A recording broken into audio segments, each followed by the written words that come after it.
여러분, 혹시 이런 말 들어보셨나요? 유대인들에게는 우리만 모르는 비밀 교육법이 있다는 이야기 말이에요. 그래서 그들의 자녀들은 천재가 되고 노벨상을 받는다고 하죠. 정말 그럴까요? 오늘 제가 여러분께 놀라운 사실 하나를 말씀드리려고 합니다. 그 비밀이라는 것, 사실은 비밀이 아니었습니다. 샬롬. 여러분 안녕하세요. 오늘도 하나님의 말씀과 함께 만나게 되어서 감사합니다.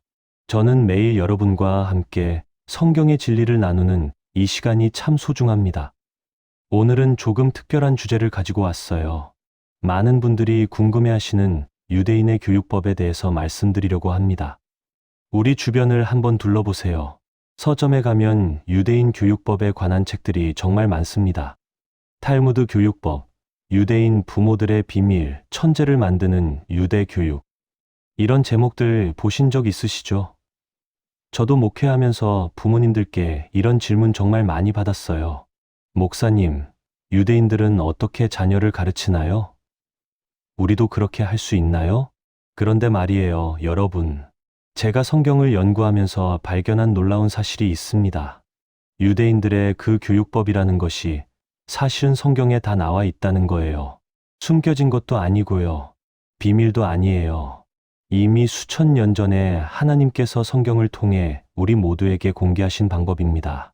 그럼 뭐가 문제일까요? 왜 우리는 그걸 비밀이라고 부를까요? 답은 간단합니다. 대부분의 사람들이 그 방법을 실행하지 않았기 때문이에요. 아니, 정확히 말하면 실행하기가 너무 어렵고 불편해서 피해왔다고 해야 할까요? 성경을 한번 펴볼까요? 신명기 6장 4절입니다. 함께 읽어보겠습니다. 이스라엘아 들으라, 우리 하나님 여호와는 오직 유일한 여호와시니. 이 말씀 아시죠? 이 말씀을 유대인들은 쉐마라고 부릅니다. 히브리어로 쉐마는 들으라는 뜻이에요. 첫 단어를 따서 이름을 붙인 거죠. 그런데 여러분, 이 쉐마가 뭔지 아세요? 많은 분들이 이걸 기도문이라고 생각하세요. 맞아요. 기도문이기도 합니다. 유대인들은 아침 저녁으로 이 말씀을 암송하거든요. 하지만 이게 다가 아니에요. 쉐마의 진짜 정체는 바로 교육법입니다. 자녀를 어떻게 가르쳐야 하는지에 대한 하나님의 명령이에요. 생각해 보세요. 하나님께서 왜 이 말씀을 들으라로 시작하셨을까요? 그냥 믿으라, 순종하라고 하셔도 되는데 말이에요. 듣는다는 것은 단순히 귀로 소리를 받아들이는 게 아닙니다. 히브리 문화에서 듣는다는 것은 이해하고 순종하고 실행한다는 의미예요. 온 마음으로 받아들인다는 뜻이죠. 그래서 유대인 부모들은 자녀에게 이 쉐마를 가르칠 때 단순히 외우게 하지 않습니다. 이 말씀이 무슨 뜻인지, 어떻게 살아야 하는지를 삶으로 보여주는 거예요. 여호와는 오직 유일한 하나님이시다. 이 고백이 그들의 식탁에서, 일터에서, 길을 걸을 때, 잠들 때까지 살아 숨쉬게 만드는 겁니다. 저는 이 부분에서 우리가 놓친 것이 있다고 생각해요. 우리는 성경 교육을 교회 안에서만 하려고 하거든요. 주일학교에서 선생님이 가르치고 부모는 아이를 데려다 주기만 하면 된다고 생각하죠. 물론 교회 교육도 중요합니다. 하지만 하나님께서 원하신 교육은 그게 아니에요. 계속해서 6절을 보시겠어요. 오늘 내가 내게 명하는 이 말씀을 너는 마음에 새기고. 여기 누구 마음에 새기라고 하셨나요? 자녀의 마음이 아니라 부모의 마음입니다. 내 마음이에요. 이게 정말 중요한 포인트예요. 우리는 보통 이렇게 생각하잖아요. 아이들에게 성경을 가르쳐야지. 말씀을 외우게 해야지. 그런데 하나님은 먼저 부모에게 말씀하세요. 너부터 이 말씀을 내 마음에 새겨라. 왜 그럴까요? 부모가 먼저 말씀으로 살지 않으면 자녀를 가르칠 수 없기 때문이에요. 제가 목회하면서 정말 많은 부모님들을 만났어요. 그분들의 고민은 비슷합니다. 우리 아이가 신앙이 없어요. 성경 읽기를 싫어해요. 교회 가기를 거부해요. 그럴 때마다 저는 조심스럽게 여쭤봅니다. 그럼 부모님께서는 어떠세요? 집에서 성경을 읽으시나요? 기도하는 모습을 자녀에게 보여주시나요? 대부분은 이렇게 대답하세요. 바쁘잖아요, 목사님. 애들 학원 보내고 회사 일하고 나면 시간이 없어요.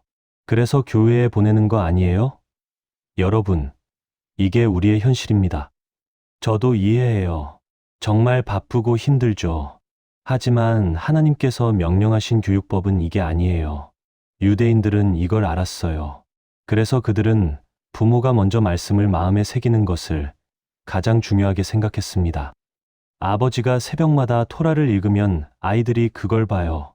어머니가 안식일을 준비하며 기도하면 자녀들이 그 모습을 기억해요. 이게 교육의 시작이에요. 그리고 7절을 보세요. 내 자녀에게 부지런히 가르치며 집에 앉았을 때에든지, 길을 갈 때에든지 누워 있을 때에든지 일어날 때에든지 이 말씀을 강론할지니라. 여기서 부지런히 가르치며라는 표현을 주목해 보세요. 히브리어 원문을 보면 이 단어가 정말 강렬해요. 그냥 가르치는 게 아니라 날카롭게 한다는 의미가 있거든요. 칼을 갈듯이 반복해서 연마한다는 뜻이에요. 한 번 말하고 끝이 아니라는 거죠.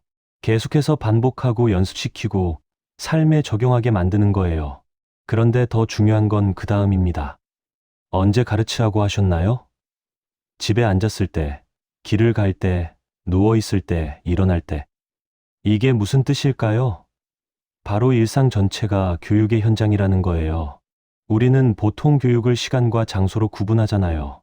주일학교 시간, 성경 공부 시간, 예배 시간. 이런 특정한 시간에만 신앙 교육을 한다고 생각해요. 하지만 하나님이 원하신 교육은 그게 아니에요. 아침에 일어나서부터 밤에 잠들 때까지 집에서든 밖에서든 모든 순간이 교육의 기회라는 겁니다. 생각해 보세요. 유대인 아버지는 아침에 일어나면 자녀와 함께 쉐마를 암송해요. 아침 식사를 하면서는 하나님께 감사 기도를 드리죠. 그리고 학교나 일터로 가는 길에 어떤 일을 만나든지 그것을 하나님 말씀과 연결시켜요. 예를 들어 볼까요? 길에서 가난한 사람을 만나면 아버지가 아이에게 묻습니다. 성경에서 가난한 자를 어떻게 대하라고 했지? 그럼 아이가 대답하죠. 구제하고 돌봐주라고 했어요. 그럼 아버지는 실제로 그 사람을 도와주는 거예요. 말로만 가르치는 게 아니라 삶으로 보여주는 겁니다.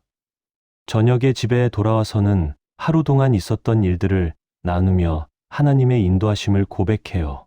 잠들기 전에는 다시 쉐마를 암송하고 하나님께 감사하며 잠들죠.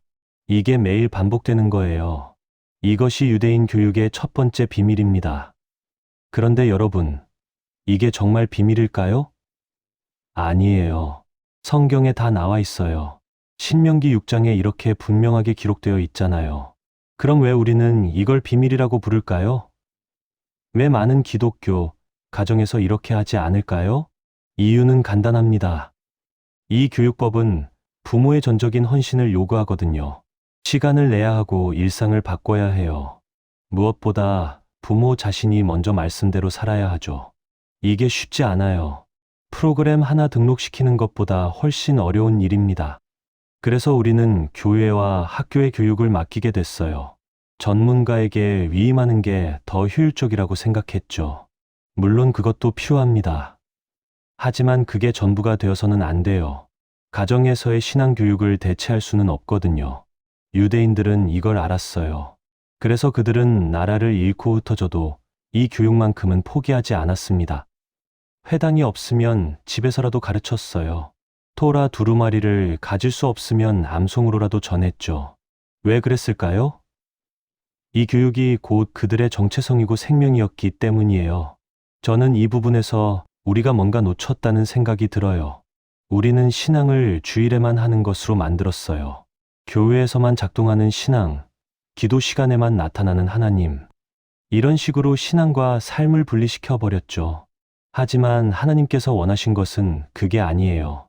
하나님은 우리 삶의 모든 영역에서 주인 되기를 원하세요. 아침에 일어나는 것부터 밤에 잠드는 것까지 일하고, 쉬고 먹고 마시는 모든 일상에서 하나님을 인정하고 말씀대로 사는 것. 이게 진짜 신앙이에요. 그리고 이런 신앙은 말로 가르칠 수 없어요. 삶으로 보여줘야 해요. 부모가 먼저 그렇게 살아야 자녀가 배우는 겁니다. 이게 쉐마의 핵심이에요. 이게 유대인들이 수천 년 동안 지켜온 교육의 비밀입니다. 자, 여기까지가 첫 번째 핵심이에요. 유대인의 교육은 쉐마에서 시작한다. 그리고 쉐마는 부모가 먼저 말씀을 마음에 새기고 일상에서 살아내는 것이다. 이걸 기억하시면 좋겠어요. 이제 조금 더 구체적으로 들어가 볼까요? 아까 읽었던 신명기 6장 7절을 다시 한번 보겠습니다. 내 자녀에게 부지런히 가르치며 집에 앉았을 때에든지 길을 갈 때에든지 누워 있을 때에든지 일어날 때에든지 이 말씀을 강론할지니라. 여러분, 이 말씀을 읽으면서 혹시 이런 생각 해보셨나요? 도대체 언제 쉬라는 거지? 아침부터 저녁까지 계속 가르치라는 건가? 그렇게 생각하실 수도 있어요. 하지만 이 말씀의 의미는 조금 달라요. 하나님께서 말씀하시는 건 수문의 시간 내내 설교하라는 게 아니에요. 그게 아니라 삶의 모든 순간을 교육의 기회로 삼으라는 거예요. 특별한 시간을 따로 만들기보다는 일상 자체를 교육의 장으로 만들라는 겁니다. 이게 무슨 차이인지 예를 들어 볼게요. 우리는 보통 이렇게 하잖아요. 저녁 7시, 가족 예배 시간이야. 자, 다 같이 모여. 성경 읽고 기도하자. 물론 이것도 좋아요. 정말 중요한 시간이에요. 하지만 유대인들의 방식은 조금 다릅니다. 유대인 가정에서는 예를 들어 저녁 식사를 준비할 때부터 교육이 시작돼요. 어머니가 음식을 만들면서 아이에게 말해요. 이 음식은 하나님께서 주신 거란다. 땅에서 자라나게 하시고 우리가 수고해서 얻은 것이지. 그럼 우리가 뭘 해야 할까? 아이가 대답하죠. 감사해야 해요. 식탁에 앉아서도 마찬가지예요. 먹기 전에 감사기도를 드리는데 그냥 형식적으로 하는 게 아니에요. 오늘 이 음식이 어디서 왔는지, 누가 수고했는지, 하나님께서 어떻게 공급하셨는지를 이야기하죠. 그러면서 자연스럽게 하나님의 은혜를 깨닫게 되는 거예요. 식사 중에 무슨 일이 생겨도 마찬가지입니다. 아이가 음식을 흘렸어요. 그럼 어떻게 하나요? 우리는 보통 아이고 조심해야지 하고 치우잖아요. 하지만 유대인 부모는 이것도 교육의 기회로 삼아요. 내가 지금 하나님이 주신 양식을 소중히 여기지 않았구나. 잠언에 뭐라고 했지? 부지런한 자의 손은 사람을 다스리게 된다고 했어. 보세요. 일상의 작은 순간 하나하나가 다 말씀을 가르치는 시간이 되는 거예요. 따로 시간을 내서 책상 앞에 앉아서 공부하는 게 아니라 살아가는 모든 순간에 자연스럽게 말씀이 연결되는 겁니다. 길을 걸을 때도 마찬가지예요. 유대인 아버지는 자녀와 함께 회당에 가거나 시장에 갈 때 그냥 걷지 않아요. 길을 걸으면서 주변을 보며 이야기를 나누죠. 저기 나무 좀 봐라. 시편에서 의인은 시냇가에 심은 나무 같다고 했지. 저 나무는 왜 저렇게 잘 자랄까? 물이 있으니까요. 아버지, 맞아. 우리도 하나님 말씀이라는 생수가 있어야 잘 자랄 수 있단다. 이렇게 대화하다 보면 아이는 자연스럽게 성경 말씀을 삶과 연결하게 돼요. 말씀이 책 속에만 있는 게 아니라 우리 주변 모든 곳에 살아있다는 걸 깨닫게 되는 거죠. 누워있을 때는 어떨까요? 유대인들은 잠들기 전에 반드시 쉐마를 암송해요. 그리고 하루를 돌아보며 하나님께 감사와 회개의 기도를 드리죠. 아버지는 자녀와 함께 이야기해요. 오늘 하나님께서 어떻게 우리를 도우셨니? 우리가 어떤 부분에서 말씀대로 살지 못했니? 이런 대화를 나누다 보면 아이는 자기 삶을 돌아보는 습관을 갖게 돼요. 그리고 하나님이 항상 함께 하신다는 걸 깨닫게 되죠. 이게 살아있는 신앙 교육이에요. 일어날 때도 마찬가지입니다. 유대인들은 아침에 눈을 뜨면 가장 먼저 하나님께 감사해요. 모대 아니라는 기도가 있어요. 하나님, 제게 다시 영혼을 돌려주셔서 감사합니다. 이런 내용이에요. 매일 아침 살아있다는 것 자체가 하나님의 은혜라는 걸 고백하는 거죠. 그럼 아이들도 따라서 배워요. 아침에 일어나는 것이 당연한 게 아니라 하나님의 은혜라는 것을요. 하루를 시작하는 순간부터 하나님을 인정하고 감사하는 마음을 갖게 되는 겁니다. 여러분, 이게 바로 신명기 6장 7절의 의미예요. 집에 앉았을 때든지 길을 갈 때든지 누워 있을 때든지 일어날 때든지 이건 단순히 시간이나 장소를 나열한 게 아니에요. 삶의 모든 영역, 모든 순간에 하나님 말씀이 살아 숨쉬어야 한다는 거예요. 그런데 우리는 어떤가요? 솔직히 생각해 보세요. 우리는 신앙을 시간과 장소로 구분하지 않나요? 주일 아침, 교회에 갑니다. 찬양하고 기도하고 설교 들어요.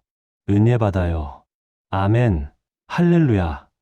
그런데 교회 문을 나서는 순간 어떤가요? 월요일 아침이 되면 또 다른 사람이 돼요. 회사에서는 세상 사람들과 똑같이 살아요. 경쟁하고 다투고 불평하죠. 집에 와서도 마찬가지예요. 가족들에게 화내고 짜증내요. 그러다 다음 주일이 되면 또 교회 가서 은혜 받는 거예요. 이게 우리의 현실 아닌가요? 신앙과 삶이 분리되어 있는 거예요. 주일에만 작동하는 신앙, 교회 안에서만 나타나는 경건함. 이런 식으로는 자녀를 가르칠 수 없어요. 제가 목회하면서 정말 안타까운 것 중 하나가 이거예요. 교회에서는 정말 열심히 봉사하시는 분들이 계세요. 새벽 기도 빠지지 않고 구역 모임 열심히 하시고 헌금도 성실하게 하세요. 그런데 집에서는 어떤가요? 자녀들이 말해요. 우리 아버지는 교회에서만 좋은 사람이에요. 집에 오면 달라져요. 어머니는 교회에서는 성가대에서 찬양하는데 집에서는 맨날 불평만 해요. 여러분, 이게 우리 아이들이 신앙을 떠나는 이유 중 하나예요. 아이들은 바보가 아니에요. 부모의 삶을 다 봐요. 말로는 예수님을 사랑한다고 하면서 삶은 세상 사람과 똑같으면 아이들이 뭘 배우겠어요? 신앙은 말뿐이구나. 교회는 위선자들의 모임이구나. 이렇게 생각하게 되는 거죠. 그래서 하나님께서 먼저 부모에게 말씀하신 거예요. 이 말씀을 내 마음에 새기고 내가 먼저 이 말씀대로 살아야 한다는 거예요. 그래야 자녀를 가르칠 자격이 생기는 겁니다. 유대인들은 이걸 잘 알아요. 그래서 그들은 부모의 역할을 정말 중요하게 생각해요. 랍비가 아무리 훌륭해도 부모를 대신할 수 없다고 믿어요. 회당에서 아무리 좋은 교육을 받아도 가정에서 배우지 못하면 소용없다고 생각하죠. 탈무드에 이런 말이 있어요. 자녀에게 토라를 가르치지 않는 것은 자녀를 강도로 만드는 것과 같다. 왜 그럴까요? 토라, 즉 하나님의 말씀이 없으면 사람은 올바른 길을 갈 수 없기 때문이에요. 무엇이 옳고 그른지 판단할 기준이 없으니 결국 죄악의 길로 갈 수밖에 없다는 거죠. 그래서 유대인 부모들은 자녀 교육을 다른 누구에게도 맡기지 않아요. 물론 학교도 보내고 회당에서 교육도 받게 하지만 가장 중요한 교육은 가정에서 부모가 직접 해요. 매일 말씀을 읽고 암송하고 토론하고 삶에 적용하는 것. 이 모든 과정을 부모가 직접 지도하는 겁니다. 그런데 우리는 어떤가요? 솔직히 말해서 우리는 자녀 교육을 외주화했어요. 공부는 학원에 맡기고 신앙은 교회에 맡기죠. 부모는 뭘 하나요? 돈 벌어서 학원비 내고 교회 헌금하면 된다고 생각해요. 물론 먹고 살기 바쁜 건 이해해요. 저도 알아요. 요즘 세상이 얼마나 팍팍한지. 맞벌이 안 하면 살기 힘들죠. 아이들 학원 보내느라 시간도 없고요. 하지만 그렇다고 해서 신앙 교육마저 다른 사람에게 맡겨버리면 안 돼요.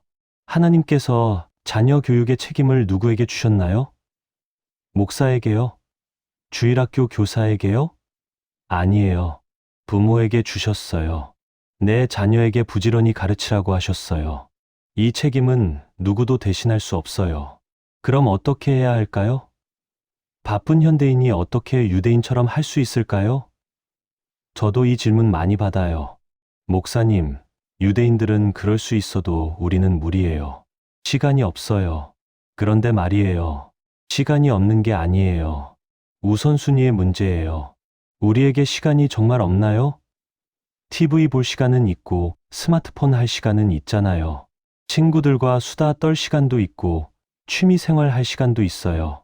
문제는 신앙 교육을 우선순위에 두지 않는다는 거예요. 급한 것처럼 보이지 않으니까 자꾸 뒤로 미루는 거죠. 나중에 시간 나면 해야지. 애가 좀 크면 해야지. 이렇게 미루다 보면 기회를 놓쳐버려요. 유대인들은 이걸 알아요. 그래서 아무리 바빠도 자녀 교육만큼은 절대 포기하지 않아요. 하루 중 딱 15분이라도 자녀와 함께 토라를 읽고 이야기를 나눠요. 이게 쌓이고 쌓여서 자녀의 신앙이 되는 겁니다. 그리고 꼭 긴 시간이 필요한 것도 아니에요. 아까 말씀드렸듯이 일상 속에서 자연스럽게 하면 되거든요. 밥 먹으면서, 길 가면서, 잠들기 전에 이미 우리가 하고 있는 일상에 말씀을 연결하기만 하면 돼요. 예를 들어볼까요? 저녁 식사 시간, 온 가족이 모였어요. 오늘 하루 어땠어? 이렇게 물어보잖아요. 거기에 한 가지만 더 물어보세요. 오늘 하나님께서 어떻게 도우셨어? 힘들었던 일이 있었어. 그럴 때 하나님께 기도했니? 이런 대화를 나누는 게 신앙 교육이에요. 거창한 설교를 할 필요 없어요.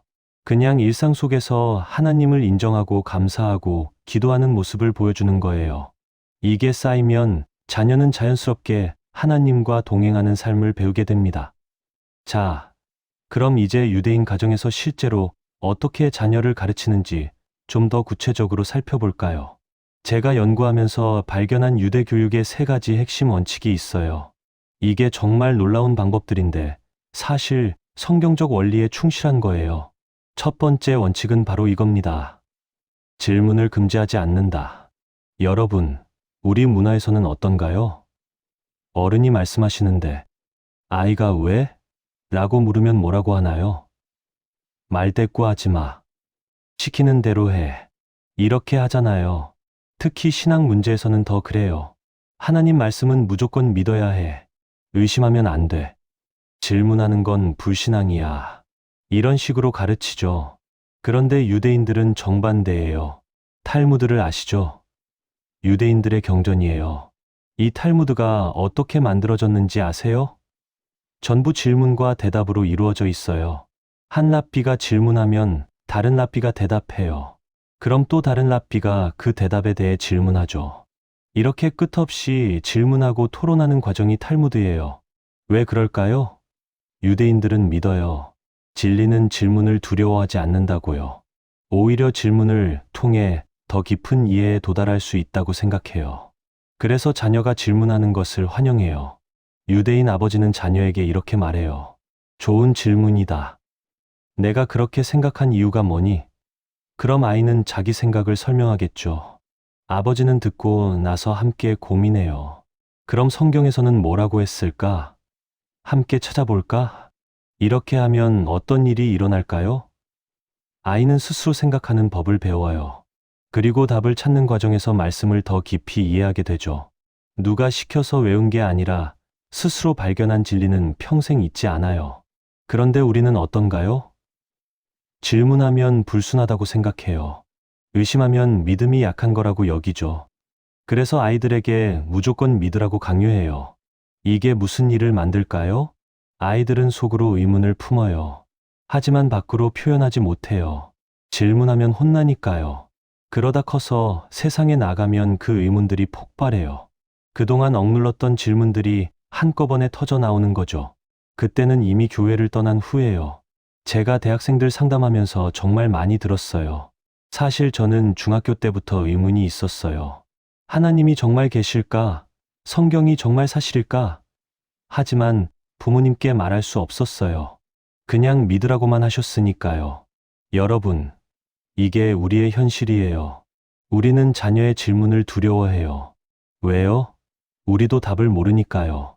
부모 자신이 깊이 있게 신앙을 고민해 본 적이 없으니까 자녀의 질문에 답할 수 없는 거예요. 그래서 질문을 막아버려요. 그냥 믿어. 의심하지 마. 이게 편하니까요. 하지만 이건 신앙 교육이 아니에요. 이건 신앙을 강요하는 거예요. 강요된 신앙은 오래가지 못해요. 유대인들의 2번째 원칙을 볼까요? 암기보다 소리내어 반복한다. 이게 무슨 뜻일까요? 우리는 보통 성경을 외울 때 어떻게 하나요? 조용히 읽고 또 읽고 머리로 외우죠. 하지만 유대인들은 다르게 해요. 반드시 소리 내어 읽어요. 아버지가 먼저 읽으면 자녀가 따라 읽고 또 함께 읽어요. 이렇게 반복하고 반복해요. 왜 그럴까요? 뇌과학적으로 증명된 사실이에요. 눈으로만 보는 것보다 소리 내어 읽으면 기억 유지율이 훨씬 높아요. 귀로도 듣고 입으로도 말하니까 여러 감각을 동원하는 거죠. 그럼 뇌에 더 깊이 각인되는 거예요. 그런데 유대인들이 이 방법을 쓰는 이유는 단순히 암기를 잘하기 위해서가 아니에요. 말씀이 살아있게 하기 위해서예요. 소리 내어 읽으면 말씀이 공기를 타고 퍼져나가요. 그 말씀이 귀를 통해 다시 마음에 들어오죠. 그리고 함께 읽으면 어떤 일이 일어날까요? 공동체가 만들어져요. 아버지와 자녀가 온 가족이 함께 말씀을 읽으면 그 순간 하나님을 중심으로 한 공동체가 형성되는 거예요. 이게 얼마나 아름다운 광경이에요. 제가 한번 이스라엘을 방문한 적이 있어요. 안식일 저녁에 한 유대인 가정을 방문했는데 정말 감동적이었어요. 온 가족이 식탁에 둘러앉아서 토라를 읽는 거예요. 아버지가 히브리어로 한 구절을 읽으면 아이들이 따라 읽어요. 그리고 무슨 뜻인지 함께 이야기해요. 어린아이도 자기 생각을 말하고 할아버지도 의견을 나누죠. 그 모습이 너무 아름다웠어요. 그런데 우리는 어떤가요? 가족이 함께 성경 읽는 시간이 있나요? 아니, 부모가 혼자서라도 성경을 읽나요? 솔직히 말해서 많은 가정에서 성경책은 먼지만 쌓여 있어요. 주일에 교회 갈 때만 가방에 넣었다가 집에 와서 다시 꽂아두죠. 일주일 내내 펴보지도 않아요. 이러면서 어떻게 자녀에게 성경을 읽으라고 할 수 있겠어요? 유대인들은 매일 토라를 읽어요. 그것도 온 가족이 함께요. 바쁜 아침에도 시간을 내서 읽고 저녁에 지쳐서 돌아와도 반드시 읽어요. 왜요? 이게 그들의 생명이기 때문이에요. 시편 119편에 이런 말씀 있죠. 주의 말씀은 내 발의 등이요 예 길의 빛이니이다. 유대인들은 이 말씀을 진짜로 믿어요. 말씀 없이는 하루도 살 수 없다고 생각해요. 그래서 무슨 일이 있어도 말씀을 읽는 거예요. 그리고 이걸 자녀에게 보여줘요. 말로 성경이 중요하다고 하는 게 아니라 삶으로 보여주는 거예요. 아버지가 매일 토라를 읽는 모습을 보면 아이는 자연스럽게 배워요. 아, 말씀이 정말 중요하구나. 우리 가족의 중심이구나. 세 번째 원칙은 이거예요. 산과 분리하지 않는다. 이게 가장 중요한 원칙이에요. 유대인들에게 신앙은 일주일에 하루 하는 게 아니에요. 회당에서만 하는 것도 아니에요. 삶 전체가 신앙이에요. 그래서 유대인 교육에는 지식만 있는 신앙이라는 개념이 없어요. 아무리 토라를 많이 외워도 그대로 살지 않으면 의미 없다고 봐요. 반대로 학식이 부족해도 말씀대로 살려고 노력하면 존경받아요. 탈무드에 이런 이야기가 나와요. 어떤 랍비가 제자들에게 물었어요. 진짜 학자는 누구인가? 제자들이 여러 대답을 했죠. 토라를 많이 외운 사람요. 율법을 잘 해석하는 사람요. 그럼 랍비가 말했어요. 아니다. 진짜 학자는 배운 것을 실천하는 사람이다. 여러분, 이게 유대 교육의 핵심이에요. 아는 것보다 사는 것이 중요하다는 거예요. 100마디 말보다 한 번의 실천이 낫다는 거죠. 그래서 유대인 부모들은 자녀에게 말씀을 가르칠 때 반드시 실천을 강조해요. 토라에서 가난한 자를 돌보라고 했으면 실제로 구제를 해요. 이웃을 사랑하라고 했으면 실제로 이웃을 도와주죠. 그리고 이걸 자녀와 함께 해요.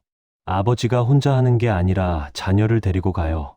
함께 가난한 이웃을 방문하고 필요한 것을 도와주죠.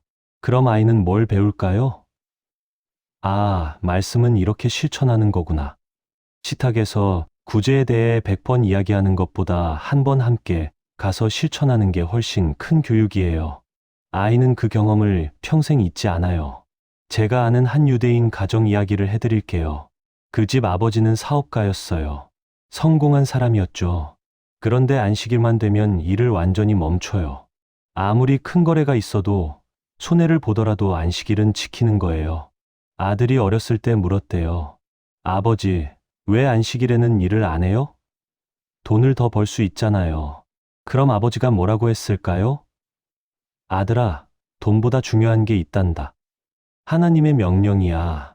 우리는 하나님의 백성이고 하나님 말씀에 순종하는 게 가장 중요해. 그 아들이 자라서 어떻게 됐을까요?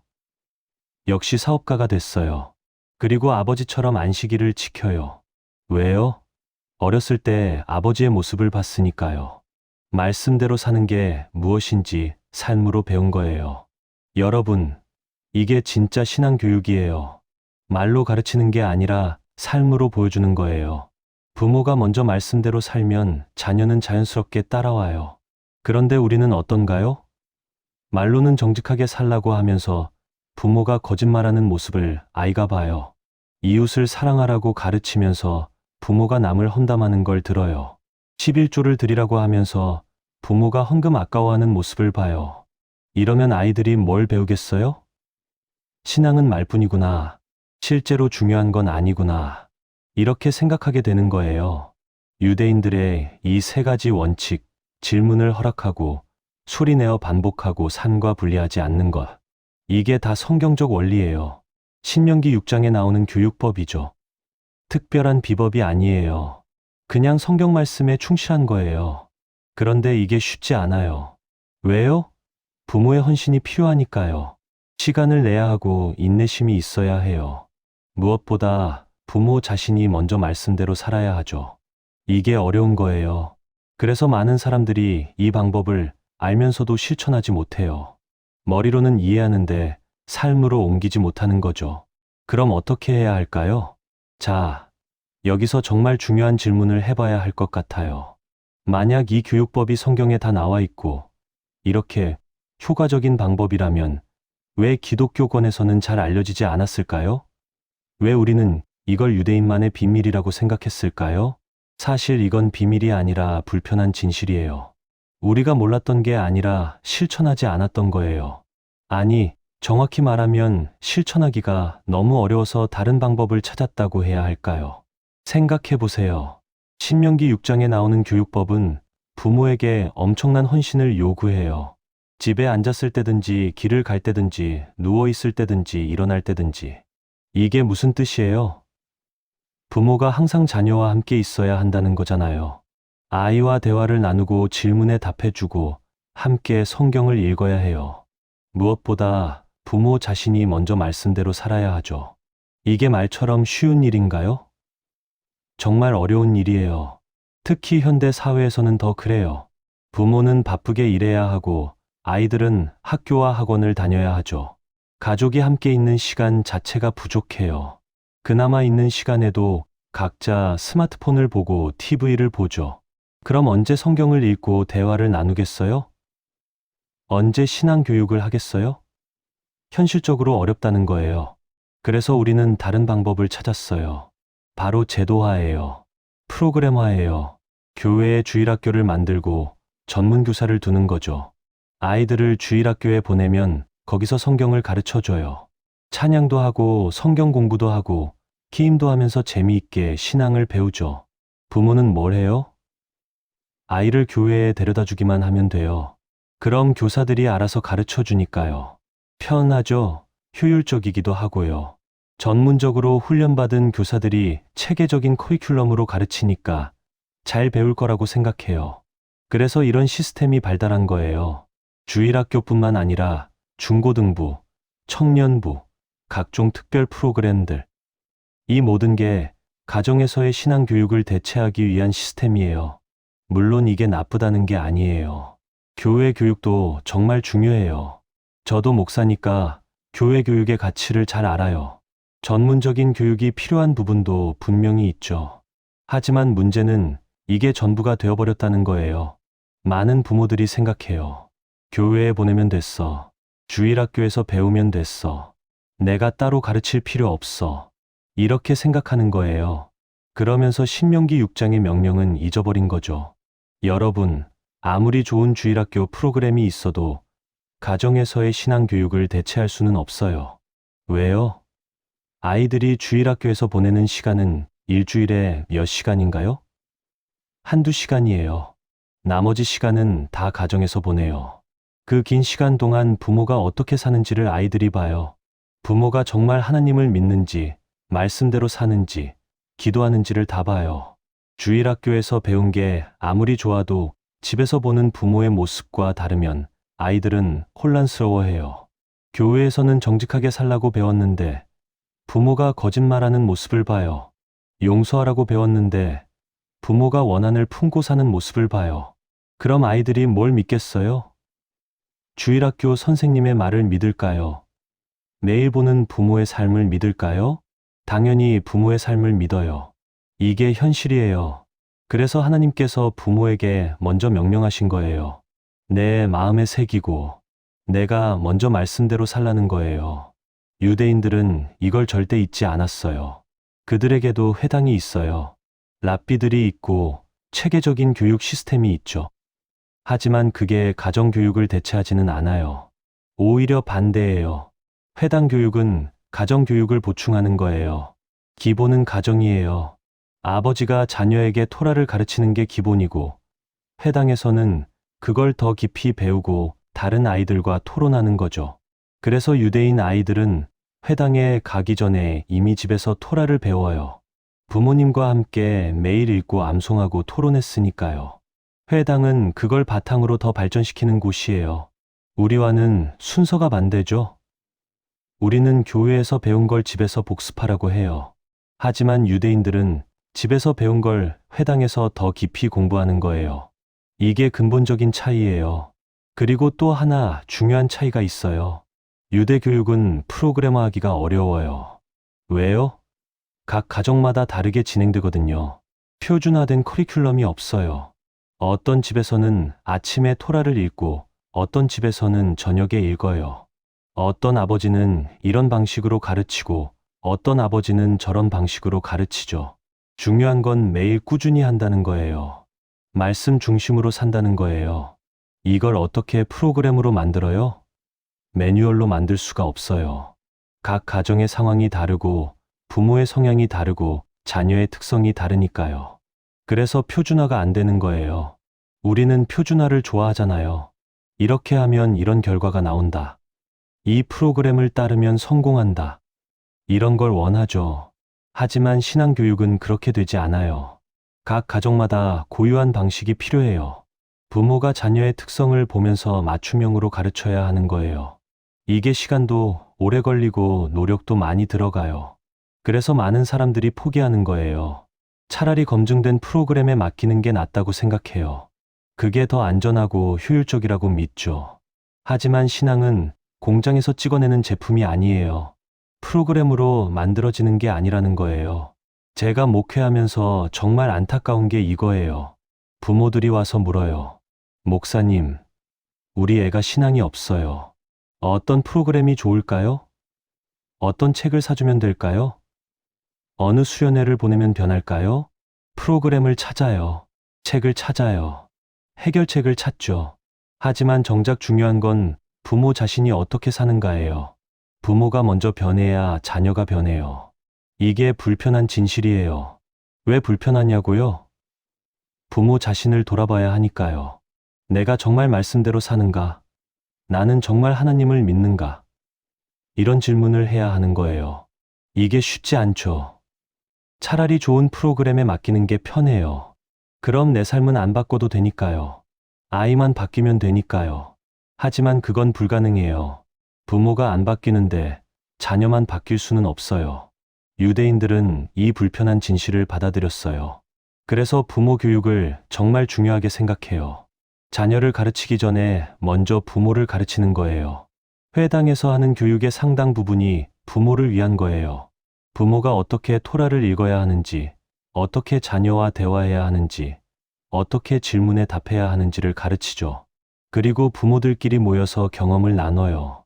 이런 상황에서 어떻게 했는지, 자녀가 이런 질문을 했을 때 어떻게 답했는지 서로 배우고 격려하는 거예요.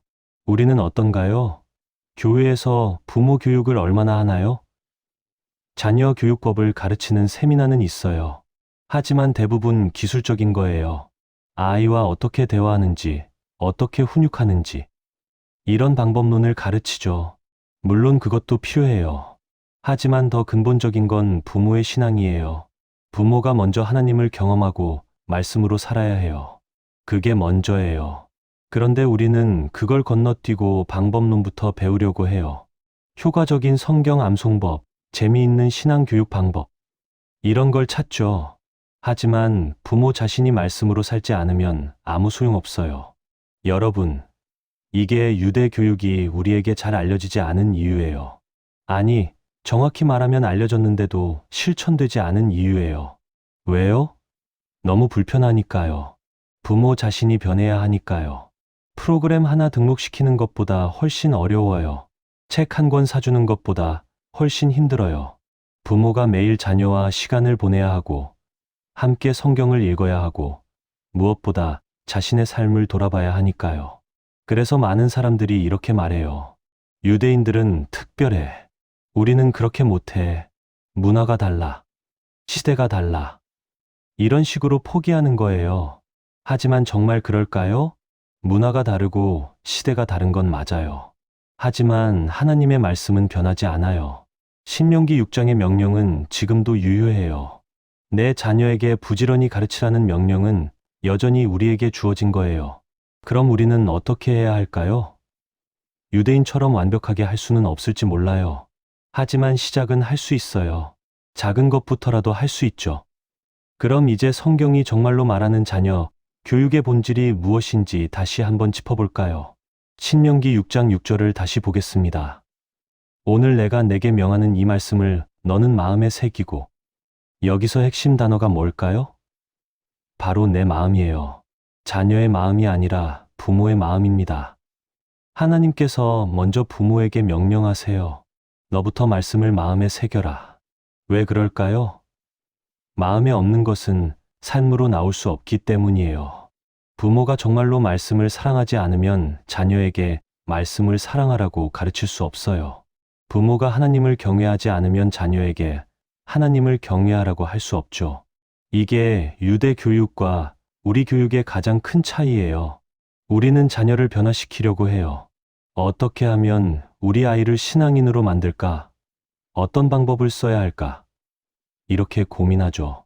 하지만 하나님은 다르게 말씀하세요. 내가 먼저 변하라. 내 마음에 먼저 새겨라. 그러면 자녀는 자연스럽게 따라온다. 이게 성경의 교육 원리예요.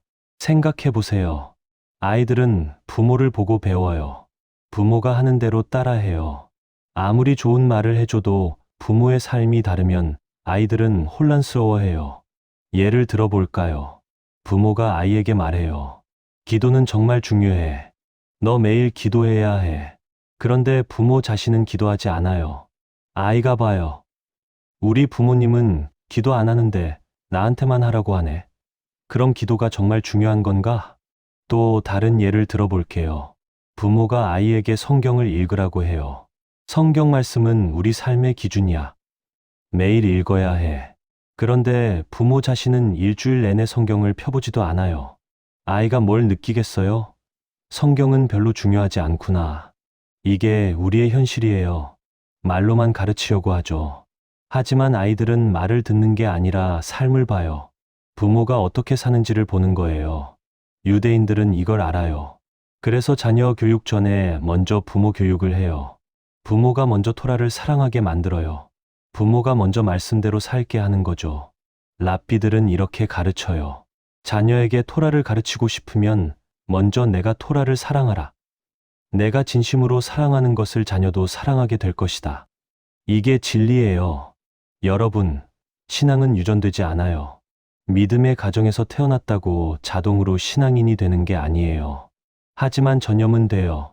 부모의 진실한 신앙은 자녀에게 전염됩니다. 부모가 정말로 하나님을 사랑하면 아이도 하나님을 사랑하게 돼요. 부모가 진심으로 말씀을 즐거워하면 아이도 말씀을 즐거워하게 되죠. 이게 자연스러운 과정이에요. 그런데 우리는 이 과정을 건너뛰려고 해요. 부모는 안 변하고 자녀만 변하기를 원하죠. 그건 불가능해요. 물이 위에서 아래로 흐르듯이 신앙도 부모에게서 자녀에게로 흐르는 거예요. 제가 목회하면서 많은 가정을 봤어요. 자녀가 신앙이 좋은 집들이 있어요. 그런 집을 보면 공통점이 있어요. 부모가 먼저 신앙이 좋아요. 말로만이 아니라 삶으로 보여주는 거죠. 아버지가 새벽마다 기도하는 모습을 아이가 봐요. 어머니가 성경 읽는 모습을 봐요. 부모가 어려운 일을 만났을 때 하나님께 의지하는 모습을 봐요. 이런 것들이 쌓여서 아이의 신앙이 되는 거예요. 반대로 자녀의 신앙이 약한 집을 보면 역시 공통점이 있어요. 부모가 신앙과 삶을 분리해요. 주일에만 신앙인이고 평일에는 세상 사람과 똑같이 살아요. 아이들이 그걸 다 봐요. 여러분, 이게 신명기 6장 6절의 의미예요. 내 마음에 새기고 부모가 먼저 말씀으로 살아야 한다는 거예요. 이게 자녀 교육의 시작이고 끝이에요. 그럼 구체적으로 어떻게 해야 할까요? 부모의 마음에 말씀을 새긴다는 게 무슨 뜻일까요? 단순히 성경을 많이 읽는다는 뜻이 아니에요. 말씀이 내 삶의 기준이 되는 거예요. 아침에 일어나서 하루를 시작할 때 하나님께 기도해요. 일하면서 하나님을 의식해요. 어려운 결정을 내려야 할 때 말씀을 기준으로 생각하죠.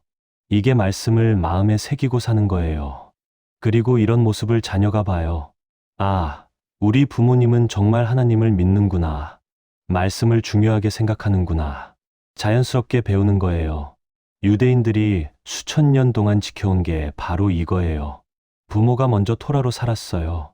그러니까 자녀도 자연스럽게 토라를 배우게 된 거죠. 특별한 비법이 아니에요. 그냥 성경 원리대로 한 거예요. 그런데 우리는 이 순서를 바꿔버렸어요. 부모는 그대로인데 자녀만 바꾸려고 하죠. 그래서 효과가 없는 거예요. 아무리 좋은 프로그램을 만들어도 소용없어요. 부모가 먼저 변하지 않으면요. 여러분, 오늘 이 말씀을 들으시면서 어떤 생각이 드세요? 혹시 마음이 불편하신가요? 그럴 수 있어요. 저도 이 말씀 묵상하면서 많이 찔렸거든요. 나는 정말 말씀대로 사는가? 내 자녀에게 보여줄 만한 신앙생활을 하고 있는가? 이런 질문을 하게 되니까요.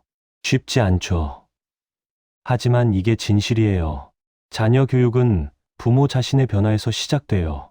이게 성경이 말하는 자녀 교육의 본질이에요. 제가 아는 한 분의 이야기를 들려드릴게요.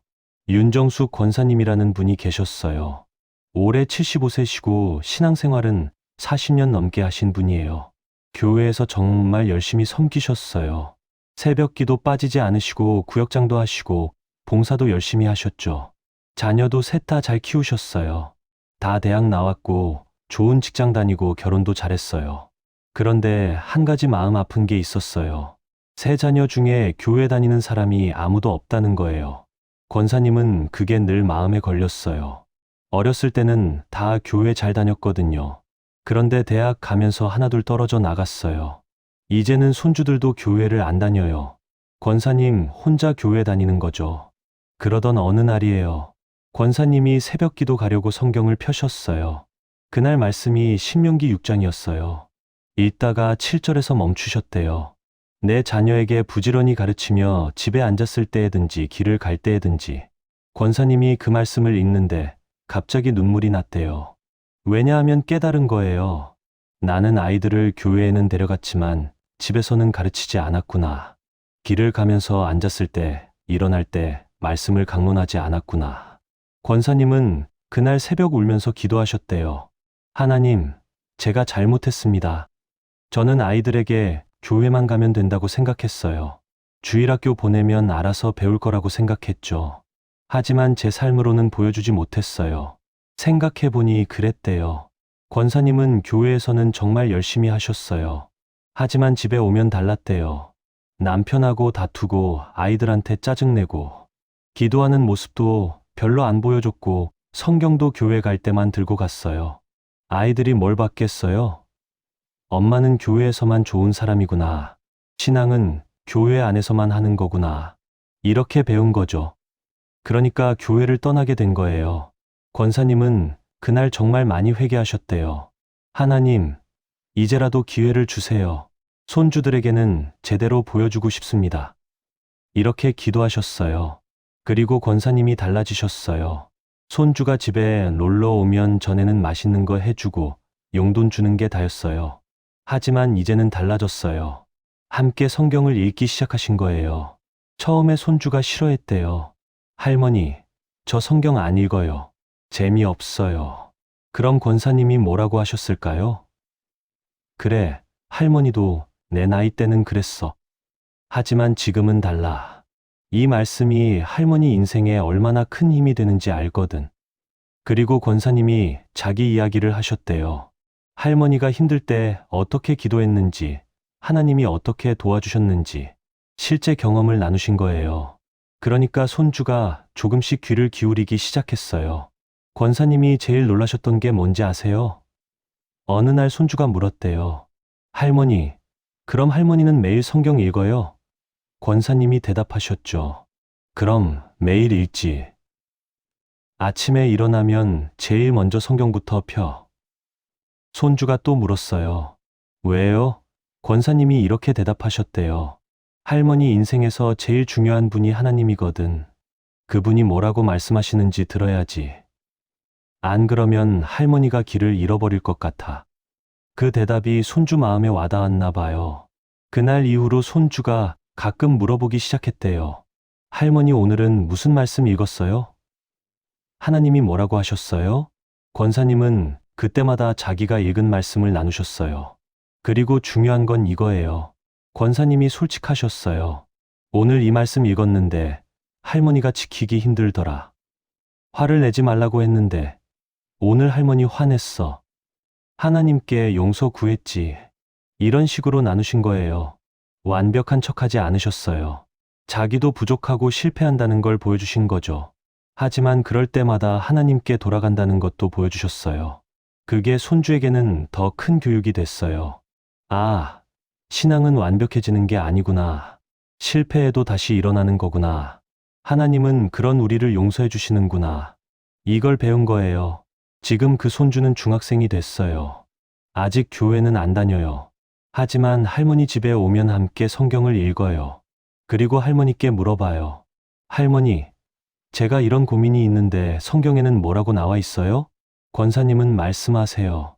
너무 감사하다고요.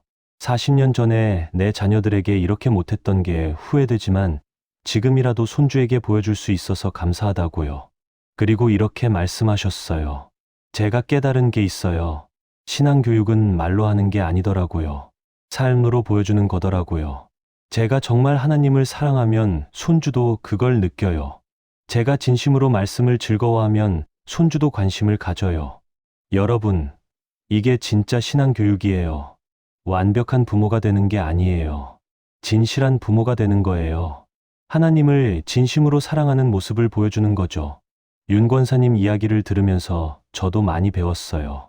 자녀 교육에 늦은 때란 없다는 것, 지금이라도 시작하면 된다는 것.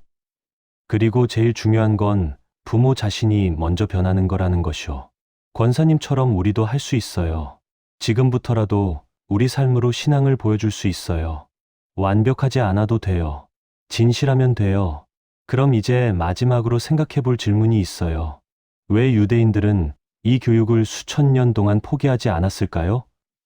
다른 민족들은 다 현대화되면서 전통 교육을 버렸어요. 하지만 유대인들은 지금도 이 방식을 고수하고 있어요. 왜일까요? 답은 간단해요. 그들은 알기 때문이에요. 성경은 읽히지 않으면 잊히고 사라지지 않으면 사라진다는 것을요. 말씀을 다음 세대에 전하지 않으면 자기들의 정체성이 사라진다는 걸 아는 거예요. 역사를 보세요. 유대인들은 나라를 잃었어요. 예루살렘 성전이 무너지고 전 세계로 흩어졌죠. 2000년 동안 나라 없이 살았어요. 땅도 없고 정부도 없고 군대도 없었어요. 그럼 뭘로 살아남았을까요? 토라로 살아남았어요. 성경 말씀이 그들을 하나로 묶었어요. 어디에 있든지 안식일을 지키고 토라를 읽었어요. 그게 그들의 정체성이었고 생명이었죠. 만약 그때 유대인들이 자녀 교육을 포기했다면 어떻게 됐을까요? 한두 세대 만에 동화되어 버렸을 거예요. 유대인이라는 민족 자체가 사라졌겠죠. 하지만 그들은 포기하지 않았어요. 나라는 없어도 가정은 있었어요. 성전은 무너져도 식탁은 남아 있었죠. 그래서 가정에서 더욱 철저하게 토라를 가르쳤어요. 아버지가 자녀에게 전하고 자녀가 또 그 자녀에게 전했어요. 안식일이 되면 온 가족이 모여서 함께 토라를 읽었어요. 유월절이 되면 출애굽의 이야기를 나눴죠. 이렇게 말씀을 중심으로 가족이 모이고 공동체가 유지됐어요. 탈무드에 이런 말이 있어요. 유대인은 토라를 지켰고 토라는 유대인을 지켰다. 정말 그래요. 그들이 토라를 붙잡았기 때문에 민족이 살아남을 수 있었던 거예요. 여러분, 이게 우리에게 주는 교훈이 뭘까요? 신앙은 저절로 유지되지 않는다는 거예요. 다음 세대에 전하지 않으면 끊어진다는 거죠. 우리 한국 교회를 보세요. 부흥기에 세워진 큰 교회들이 많아요. 그때는 정말 불처럼 뜨거웠어요. 새벽마다 기도하고 전도하고 헌신했죠. 하지만 지금은 어떤가요? 그 열정이 다음 세대로 전해졌나요? 안타깝게도 많은 경우 그렇지 못해요. 부모 세대는 열심히 믿었는데 자녀 세대는 교회를 떠났어요. 왜 그럴까요? 신앙을 전하지 못했기 때문이에요. 교회는 데려갔지만 신앙은 전하지 못한 거예요. 예배는 함께 드렸지만 삶으로 보여주지 못했죠. 그러니까 다음 세대가 교회를 떠나는 거예요. 지금 통계를 보면 정말 심각해요. 교회 다니는 부모의 자녀 중에서 신앙을 유지하는 비율이 점점 낮아지고 있어요. 이대로 가면 한국 교회의 미래가 어두워요. 그런데 유대인들은 다르죠. 지금도 젊은 세대가 토라를 배워요. 할아버지가 아버지에게 전했고 아버지가 아들에게 전해요. 수천 년 동안 끊이지 않고 이어져 내려오는 거예요. 왜 그게 가능했을까요? 가정에서 교육했기 때문이에요. 회당 교육도 중요하지만 가정 교육이 기본이었어요. 아버지가 직접 자녀를 가르쳤죠. 그리고 그들은 타협하지 않았어요. 세상이 아무리 바빠져도 안식일은 지켰어요. 현대화가 되어도 토라 교육은 계속했어요. 이게 불편해도 포기하지 않았죠. 왜요? 이게 자기들의 생명이라는 걸 알았으니까요. 이걸 잃으면 유대인이 아니라는 걸 알았던 거예요. 우리도 마찬가지 아닐까요? 신앙을 잃으면 우리는 뭐가 남나요? 세상 사람들과 다를 게 뭐가 있어요? 하나님의 백성이라는 정체성을 잃어버리는 거죠. 그래서 신앙 교육이 중요한 거예요. 단순히 좋은 사람 만드는 게 아니에요. 하나님의 백성으로 살게 하는 거예요. 다음 세대의 신앙을 전하는 게 우리의 사명이죠. 유대인들은 이 사명을 정말 진지하게 받아들였어요. 그래서 어떤 희생을 치르더라도 자녀에게 토라를 가르쳤어요. 박해받을 때도, 가난할 때도, 흩어졌을 때도 포기하지 않았죠. 지금도 마찬가지예요. 유대인 부모들은 자녀 교육을 제일 중요하게 생각해요. 돈을 벌기 위해 자녀 교육을 포기하지 않아요. 성공하기 위해 신앙 교육을 뒤로 미루지 않죠. 왜냐하면 알기 때문이에요. 자녀에게 제일 중요한 유산이 재산이 아니라 신앙이라는 것을요. 명문대를 보내는 것보다 하나님을 아는 것이 더 중요하다는 것을요. 여러분, 우리는 어떤가요? 우리에게 제일 중요한 게 뭔가요? 아이 성적인가요? 좋은 대학인가요? 좋은 직장인가요? 아니면 신앙인가요? 솔직히 대답해 보세요. 우리는 자녀의 미래를 위해 학원비는 아끼지 않으면서 신앙 교육에는 시간을 내지 못해요.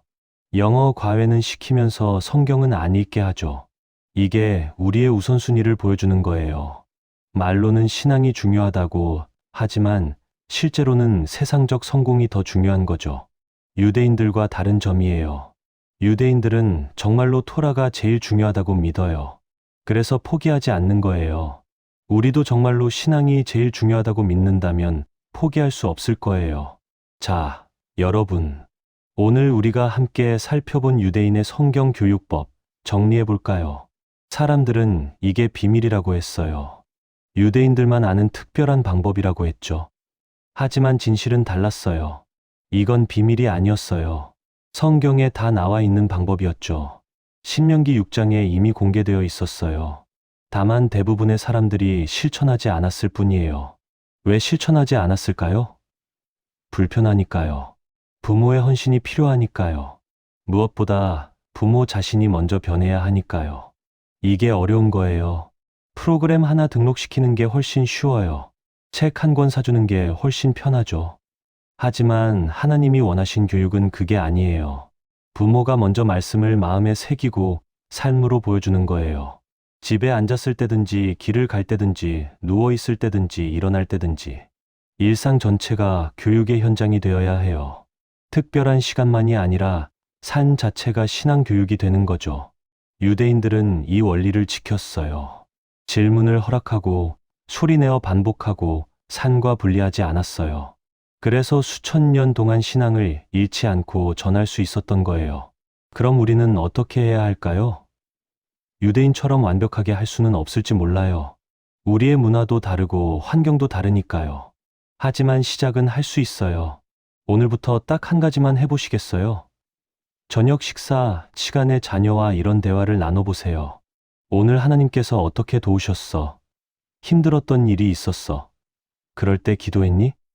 이것만 해도 큰 변화가 일어나요. 자녀가 하나님을 의식하게 되거든요. 아, 하나님은 우리 일상에 관심 있으시구나. 우리 부모님은 정말 하나님을 믿는구나. 이걸 깨닫게 되는 거예요. 그리고 한 가지 더요. 자녀 앞에서 성경 읽는 모습을 보여주세요. 몰래 읽지 마시고요. 자녀가 볼 수 있게 읽으세요. 왜 읽는지도 말해주시고요. 이게 지금 엄마가 제일 좋아하는 시간이야. 하나님 말씀 읽는 시간이거든. 이 말씀이 엄마한테 힘이 되고 위로가 돼. 이렇게 말해주세요. 그럼 자녀의 마음에 뭔가 새겨져요. 완벽할 필요 없어요. 진실하면 돼요. 우리도 부족하고 실패한다는 것. 하지만 그럴 때마다 하나님께 돌아간다는 것. 이걸 보여주면 돼요. 윤정수 권사님처럼 말이에요. 지금이라도 늦지 않았어요. 오늘부터 시작하면 돼요. 자녀가 어리든 크든, 이미 교회를 떠났든 아니든, 지금부터라도 우리 삶으로 보여줄 수 있어요. 여러분, 기억하세요. 유대인의 비밀은 특별한 방법이 아니에요. 성경 원리를 끝까지 지킨 거예요. 부모가 먼저 말씀으로 살았던 거예요. 이게 전부예요. 말씀을 설명하려고 애쓰지 마세요. 말씀대로 살려고 애쓰세요. 그게 유대인이 수천 년 동안 자녀에게 전해온 가장 강력한 성경 교육법이에요. 오늘 이 말씀이 여러분 마음에 와닿으셨나요? 혹시 마음이 찔리셨나요? 그럼 잘 들으신 거예요. 불편한 진실이니까요.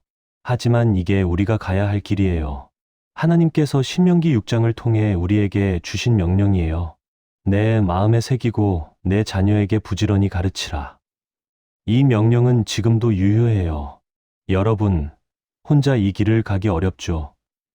그래서 우리에게 교회 공동체가 있는 거예요. 함께 격려하고 도우면서 가면 돼요. 실패해도 다시 일어나면 되고요.